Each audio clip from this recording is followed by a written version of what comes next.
नमस्कार. काल आपण कॉम्प्लेक्स नंबरमध्ये मॉड्युलस अँड आर्ग्युमेंट हा टॉपिक घेतला होता. तर मग त्याच्यामध्ये मॉड्युलस म्हणजेच mod of Z equals to under root of A square plus B square हे आपण घेतलं होतं. आणि आर्ग्युमेंट ऑफ कॉम्प्लेक्स नंबर म्हणजेच theta equals to tan inverse of B upon A हे घेतलं होतं. आता प्रश्न जो असेल, तुम्हाला एखादी कॉम्प्लेक्स नंबर दिलेला असेल Z equals to A plus I B किंवा स्पेसिफिक एक्झाम्पल असेल तर त्याचा मॉड्युलस आणि आर्ग्युमेंट काढायला येईल. तर एक्झाम्पल आपण ते घेणार आहे त्याच्यावर जनरल, नंतर पुढचा जो टॉपिक तो सुरू करू. जर एक्झाम्पल म्हटलं तर झेड इक्वल्स टू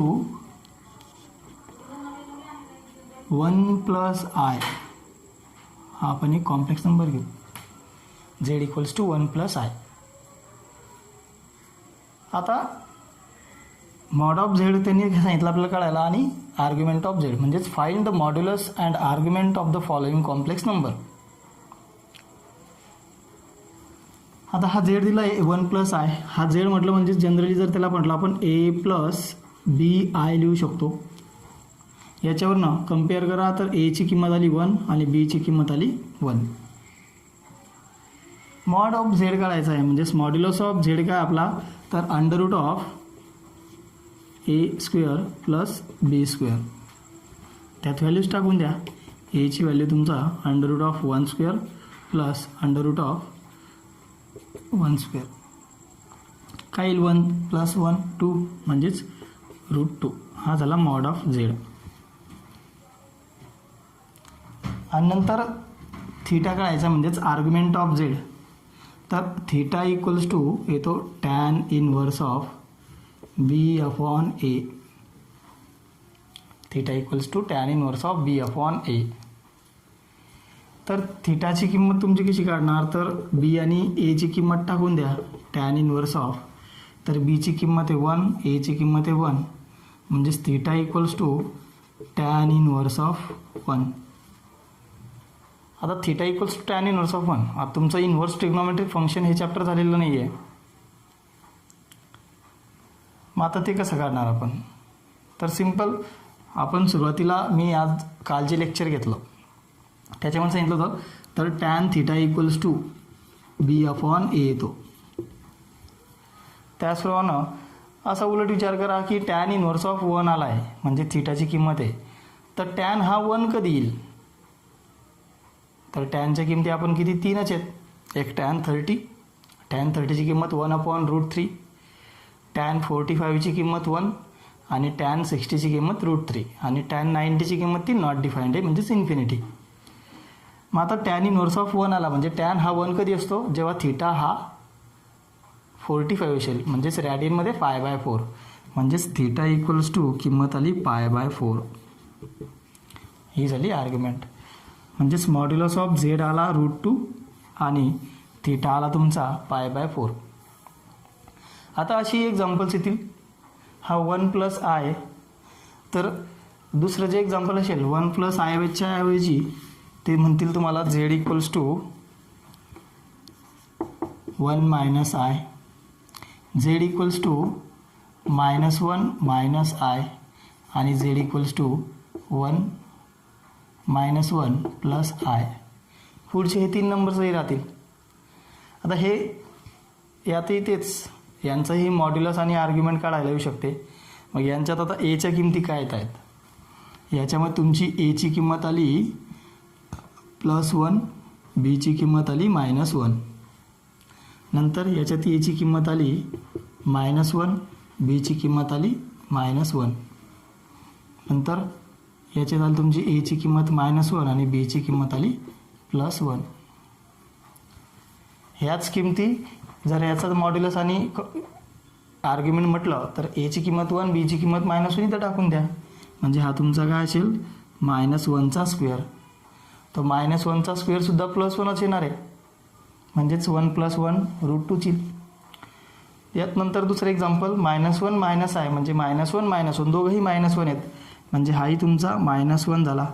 -1चा स्क्वेअरसुद्धा +1 -1चा स्क्वेअरसुद्धा +1 1+1 हा 2. फक्त अडचण कशी देणार तुम्हाला त्याच्यामध्ये थिटा काढायला, आर्ग्युमेंट काढायला. आता आपण z = 1 - i याचं एक्झाम्पल घेऊ आणि त्याच्यावरनं थिटा काढू. आता त्याच्यामध्ये झेड सगळ्यांचा सारखाच येईल, मॉड ऑफ झेड सगळ्यांचा सारखा येईल, फक्त थिटा चेंज होत राहील. आता आपल्याला हे कळलं पाहिजे हे चारही नंबर्स आहेत, हे नंबर्स नेमके काय आहेत. तर हा जो झेड आहे आपला, हा जो पहिला नंबर आहे, ह्या झेडचा जर आपण कॉन्ज्युगेट घेतला, तर काय येईल, तर तो 1 - i येईल म्हणजे हा आला झेड बार, हा तो कॉन्ज्युगेट आहे. नंतर हा जो -1 - i दोघंही प्लस आहेत म्हणजे याला जर मी मायनस केलं म्हणजे मायनस ऑफ झेड काय येईल, तर हा पण मायनस होऊन जाईल आणि हा सुद्धा मायनस येईल म्हणजे हा झाला -z. आणि हा जो आहे तुमचा -1 + i, तर हा जो कॉन्ज्युगेट आहे झेड बार = 1 - i त्याला मायनस केलेला आहे म्हणजेच झेड बारचा मायनस साईन, याला मायनस साईन अप्लाय करा. हा +1 आहे तर हा मायनस होऊन जाईल, हा मायनस आहे तर हा +i होऊन जाईल. आता यांना आर्गन प्लेनमध्ये दाखवू शकतात तुम्ही. तर आर्गन प्लेनमध्ये तो 1 + i कुठे येईल,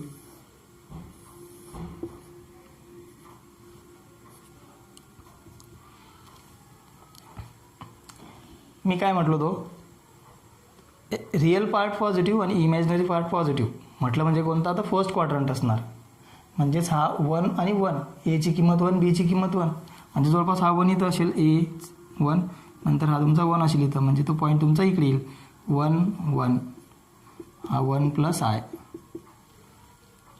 नंतर दुसरा जो नंबर तुमचा 1 - i,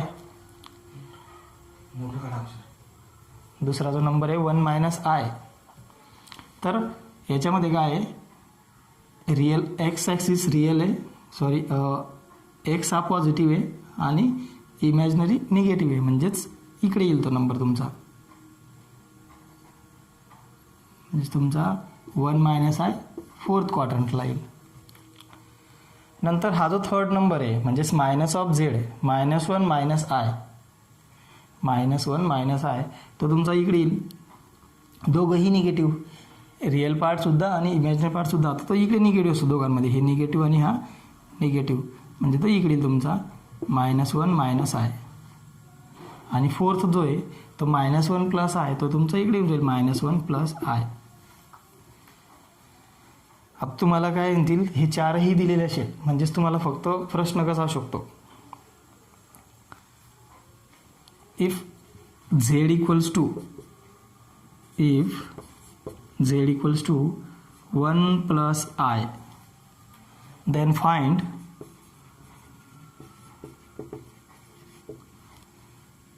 z bar minus of z आणि minus of z bar.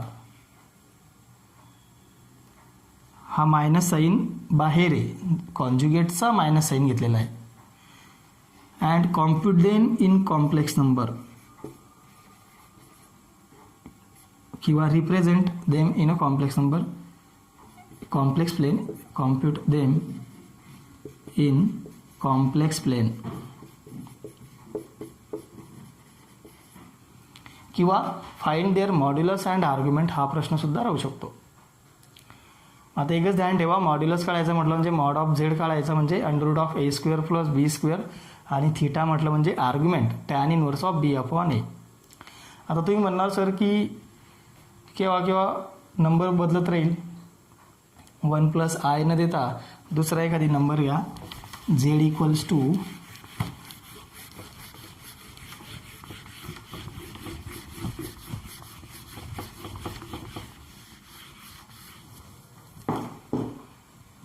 find the modulus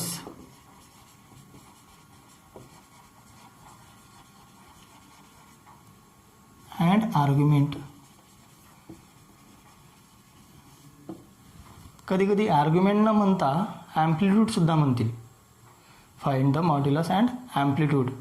मग झेड इक्वल्स टू 3 + 4i घेऊन टाका, किंवा प्लस दोन्ही तर मायनस घेऊन टाका एक.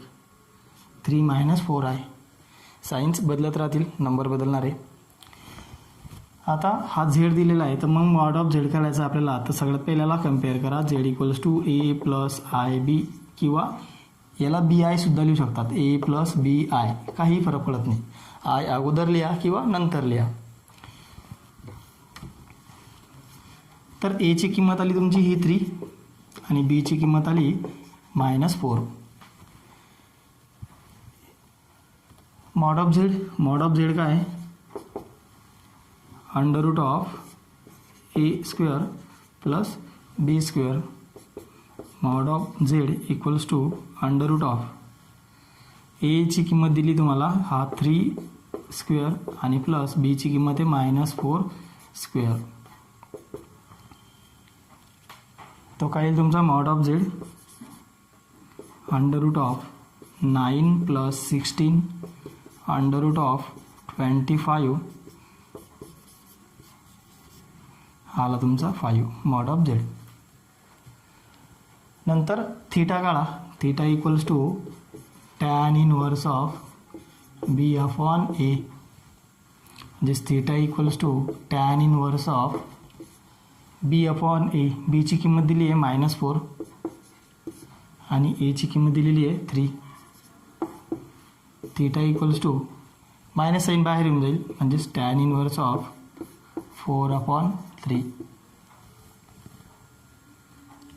तुम्ही सेकंड चॅप्टर तुमचा ट्रिग्नोमेट्रिक फंक्शन आहे, त्याच्यामध्ये मायनस साईन बाहेर काय होतो तेही तुम्हाला सांगितलं जाईल. ठीक आहे. tan inverse of 4/3. आता tan हा 4/3 कधी येतो? म्हणजेच tan थीटा इक्वल्स टू 4/3 कधी येतो हे आपल्याला नाही माहीत. मग त्याच्यामुळे आपण याला असंच ठेवणार आहे. जर tan थीटा म्हणजेच theta equals to tan inverse of √3 म्हणा, किंवा theta equals to tan inverse of 1 म्हणा, किंवा theta equals to tan inverse of 1/√3 म्हणा, किंवा हेच मायनस म्हणजेच प्लस मायनस दोघांपैकी कोणते तरी असले तर. हे जर 3 म्हणजे एकूण 6 होतील, हे जर असले तर आपण त्याला लिहू शकतो, थीटा काढला जाईल. अदरवाईज त्याला तसंच ठेवा, म्हणजेच theta equals to tan inverse of 4/3. हे आपली आर्ग्युमेंट आहे. Theta equals to tan inverse of 4/3. ठीक आहे. नेक्स्ट एक्झाम्पल घेऊ आपण. Find the modulus and argument of the following complex number 1 + 2i/1 - 3i. आता एक्सरसाइजमध्ये काही एक्झाम्पल्स सोपे आहेत, जे आपण मागचे जे एक्झाम्पल घेतलं त्याच्यानुसार सॉल्व करा. ए आणि बी ची किंमत काढायची आणि मॉड ऑफ झेड आणि थीटा काढून घ्यायचा. एकच एक्झाम्पल थोडंसं वेगळं आहे. √3 + √2i आणि नंतर एक 4 + 5i हे एक्झाम्पल तुमचं. अजून एक एक्झाम्पल म्हटलं तर काही एक्झाम्पल काय त्यांनी -4 × 1 + i असं दिलेलं असेल. आता 1 + i जी दिली आहे तुम्ही चेंज करू शकतात. हा -4 हे चेंज करू शकतात. 4 इथं कोणताही नंबर येईल. 1 + i च्या ऐवजी 1 - i शकतो, -1 + i शकतो, -1 - i शकतो. असे बरेचसे एक्झाम्पल बदलतील. कितीही तुम्ही म्हणणार तेवढे नंबर बदलले म्हणजे एक्झाम्पल बदललं. मेथड एकच आहे. मॉड ऑफ झेड काढायचा आणि थीटा काढायचा म्हटलं म्हणजे √(a² + b² म्हणजे मॉड्युलस झाला, आणि थीटा म्हटलं म्हणजे tan इनवर्स ऑफ b/a. म्हणून ए आणि बी ची किंमत अगोदर काढून घ्यायची. आता हे जे एक्झाम्पल दिले आपल्याला 1 + 2i/1 - 3i. आता ह्या एक्झाम्पलमध्ये हा डिनॉमिनेटर दिलेला आहे, म्हणजेच डिव्हिजन ऑफ कॉम्प्लेक्स नंबर आली. आपण जो कॉम्प्लेक्स नंबर दाखवतो तो in the form of z = a + ib अशा फॉर्ममध्ये दाखवतो. आता बघा हे जे 1 + 2i आणि 1 - 3i दिलेलं आहे, तर हेच एक्झाम्पल वेगळ्यासाठी म्हटलं तुम्हाला express in the form of a + ib असाही प्रश्न राहतो. Express in the form of a + ib. तुम्हाला ते म्हणणार नाही की find the division of the following complex number. ते फक्त म्हणतील express in the form of complex number. Z equals to A plus I B. मग त्याच्यामध्ये मल्टिप्लिकेशन पण येईल, डिव्हिजनसुद्धा येईल, कॉन्ज्युगेटसुद्धा असणार. तेच एक्झाम्पल तुमचे येतील. आता आपण याच्यामध्ये याचा मॉड्युलस आणि आर्ग्युमेंट काढणार आहे.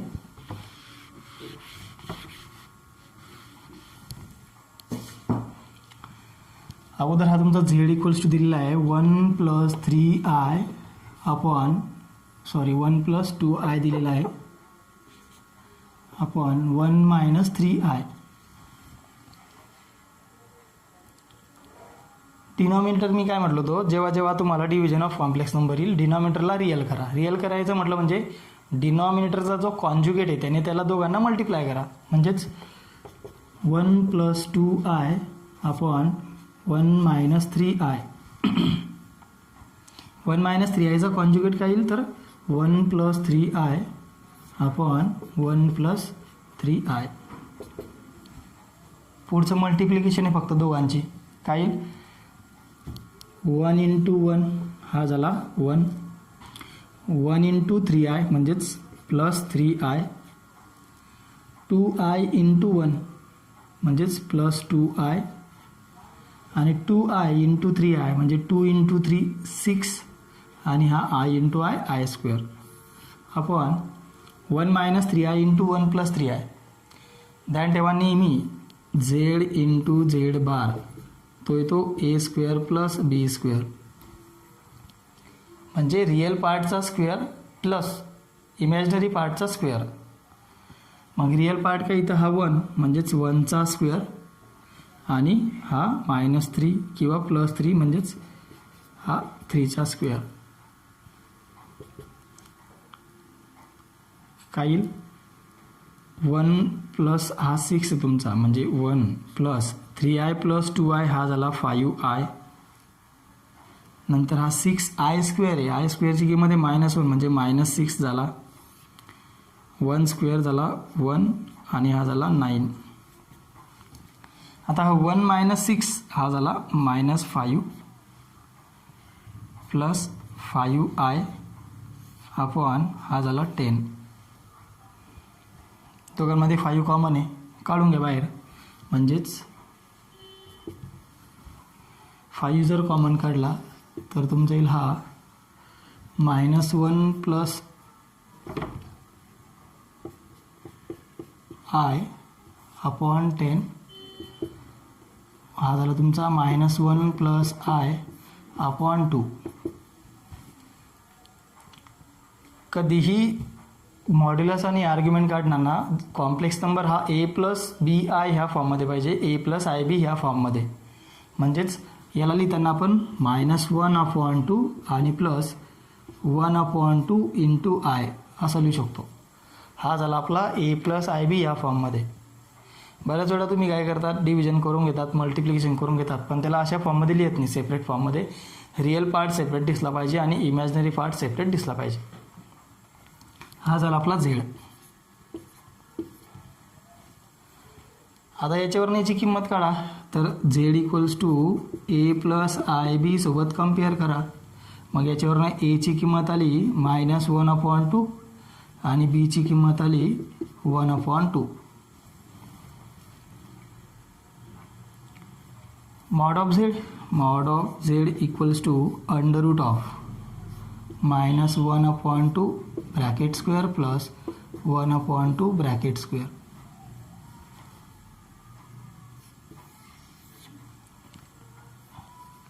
काय येईल -1/2चा स्क्वेअर प्लस 1/4 आणि प्लस हा येईल तुमचा 1/4. 1/4 प्लस 1/4 किती येईल 2/4 आणि 2/4 ची किंमत आली √of 1/2. √of 1/2 लॉ ऑफ इंडायसेसनुसार दोघांचा रूट घेऊन टाका. म्हणजेच mod of z equals to 1/√2. Mod of z equals to 1/√2. नंतर आपल्याला करायचं आहे थीटा. थीटाची किंमत काय, theta equals to tan inverse of b/a. Theta equals to tan inverse of तर बीची किंमत किती इथं 1/2 आणि याची किंमत आहे -1/2. Theta equals to tan inverse of, दोघं कॅन्सल होतील, फक्त काय राहणार आहे मायनस साईन हा 1. Theta equals to minus tan inverse of 1. आता आपल्याला हे सॉल्व करावं लागेल, कारण की टॅनची किंमत हे काय आहे, टॅन इनवर्स ऑफ 1 म्हटलेलं आहे. जेव्हा 1 येईल 1/√3 येईल आणि √3 येईल. ते कधी कधी मायनससुद्धा असतील, त्यासाठी क्वाड्रंटचा वापर करायचा. ठीक आहे. मग आता हा जो नंबर आहे z equals to -1 plus 1/2 I, म्हणजे एचा मायनस आहे आणि हा प्लस आहे, म्हणजे हा जो रिअल आहे, रिअल पार्ट आला निगेटिव्ह आणि हा आला positive. Imaginary part, real part negative आणि इमॅजिनरी पार्ट पॉझिटिव्ह, तो कोणत्या क्वाड्रंटला येतो, तर तो आला सेकंड क्वाड्रंटला. हा निगेटिव्ह, हा पॉझिटिव्ह आणि हा निगेटिव्ह, म्हणजे हा क्वाड्रंटला आला तोच सेकंड क्वाड्रंटला. सेकंड क्वाड्रंटमधला अँगल आपण कधीही दोन प्रकारे लिहिला जाईल, एक पाय मायनस थीटा आणि दुसरा π/2 प्लस थीटा. तर आपण पाय मायनस थीटा वापर करणार आहे. मग टॅन इनवर्स ऑफ 1, टॅन हा 1 कधी असतो, टॅन हा 1 कधी असतो, तर जेव्हा त्याची किंमत 45 असते तेव्हा, म्हणजे π/4. तर याची किंमत लिहिताना थीटा इक्वल्स टू, तर पाय मायनस π/4 करावं लागेल, पाय मायनस π/4, 4π मायनस पाय म्हणजे की चला 3π/4, हा तुमचा थीटा असणार, 3π/4. आर्ग्युमेंट झाला 3π/4. ठीक आहे. नेक्स्ट लेक्चरमध्ये आपण polar form of complex number आणि exponential form of complex number. तर पोलार फॉर्म ऑफ कॉम्प्लेक्स नंबरमध्ये काय आहे की हेच ज्याप्रमाणे आपण झेडला लिहितो a + IB, तर आपण हे जे a आणि b हे कार्टेशियन कोऑर्डिनेट्स आहेत. पोलार फॉर्ममध्ये आपण पोलार कोऑर्डिनेट्सचा वापर करणार, म्हणजे z equals to r into cos theta plus I sine theta. r आणि थीटा काय आहे, तर हे पोलार कोऑर्डिनेट्स आहेत. ज्याप्रमाणे आपण ऑर्डर्ड पेअर AB लिहितो, तसंच आपण त्याला ऑर्डर्ड पेअर r थीटासुद्धा लिहू शकतो, म्हणजे पोलार कोऑर्डिनेट्स त्यांचा आपण वापर करणार आहे. ते आपण नेक्स्ट लेक्चरला घेऊ. थँक्यू.